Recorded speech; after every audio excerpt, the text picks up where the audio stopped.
Okay, I've worked my corner. Now I'm back to my chain 3. And I don't have any stitches to work into here because they've already been worked into, so I'm joining here. So I'm going to join with a slip stitch, but I want to change my color. So I've done 2 rounds, and I want to change the next color to cream. So instead of finishing off my slip stitch with this color, I'm going to begin it by putting it through the top of my chain 3. So remember, you can just work back from the first double crochet to find that chain, or you can count up 1, 2, 3. I catch those 2 loops, and then I'm going to stop. I find this is kind of the cleanest color join when you're working to where you're going to be making chains as the beginning of your project. So I grab my new color with enough tail to be able to weave in easy later, and I lay it over my hook, and then I'm going to finish off my slip stitch with the new color. So I'm going to pull it through, and I like to tighten down my slip stitch no matter what color, whatever color you're using. I tighten it down just to kind of make it almost invisible. So you can see that when I join, I have a nice new color, and this whole triangle is still green. If I would have joined my color at the very end of this double crochet, let me just show you what that looks like if I join kind of how normal color changes go. Usually for color changing, you work up to the last step of the last stitch that you need the previous color in, and then you join right at that last step. So you'll pull through and join with a slip stitch. And you can see it leaves a white slip stitch, or a cream slip stitch, which, you know, it's not horrible. It'll probably be pretty masked when you work over it, but I'm kind of a perfectionist, and just in case it's not completely covered up, I like to do the slip stitch color join. Whatever is easier for you, feel free to do. I also like the fact that I can tighten down my previous slip stitch with the old color, because it kind of helps secure it also. You can't really tighten it down when you're working it as your last stitch, because it'll just tighten down your last stitch. So when I change color, I can tighten down my old color because it's just tightening the slip stitch down. And you see my last stitch is still the same size. So then I drop my tail, and I begin my new round. Now you're going to see how this stitch pattern really takes shape. So I chain 3, and then I begin by double crocheting in every stitch that I come to. So I have 1, 2, 3, 4, 5. So I'm going to double crochet in the next 5 stitches. I don't have to worry about this getting loose, because when I weave it in, it'll tighten it back down, so don't worry if that looks a little loose when you first start. You'll get that all fixed out when you weave in. So I double crochet 5 stitches across, and then again I come to my corner, and I'm going to do the same thing that I did my previous round. I'm going to double crochet 3 times. Oops. Double crochet 3 times around my chain.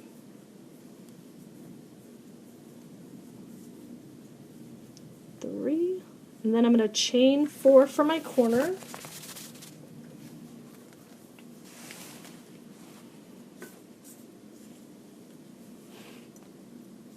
And then do another 3 on the other side.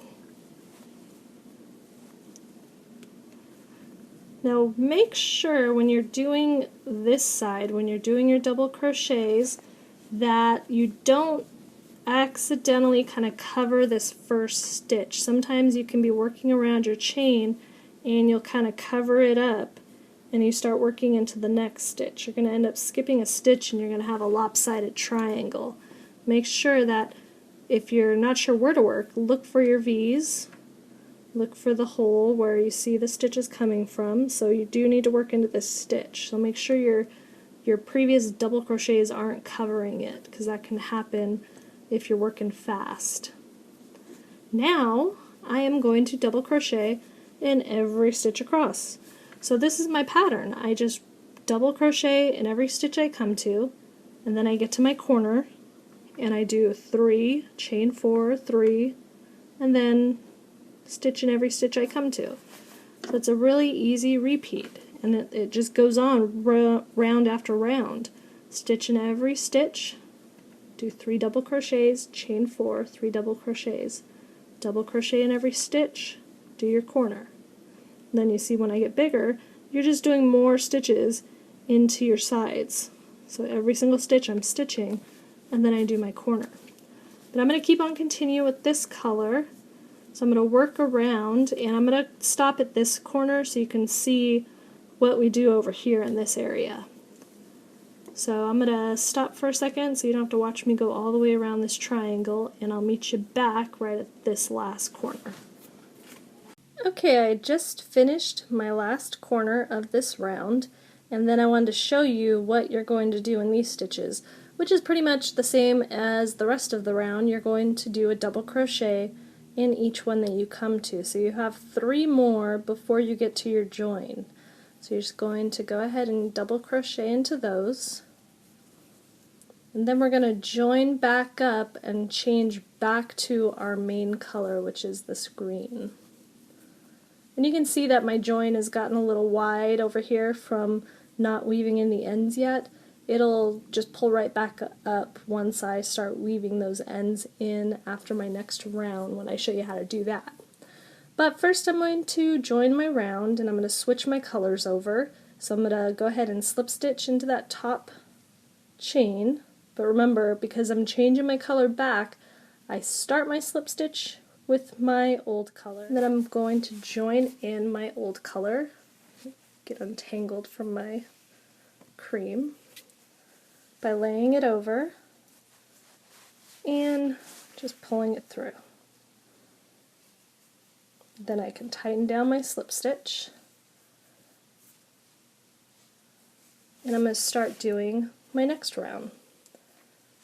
So I'm going to chain 3 to make that first stitch, that first faux double crochet, and then I'm going to start again double crocheting in every stitch I come to, and then working my corner with 3 double crochets, a chain 4, and 3 double crochets.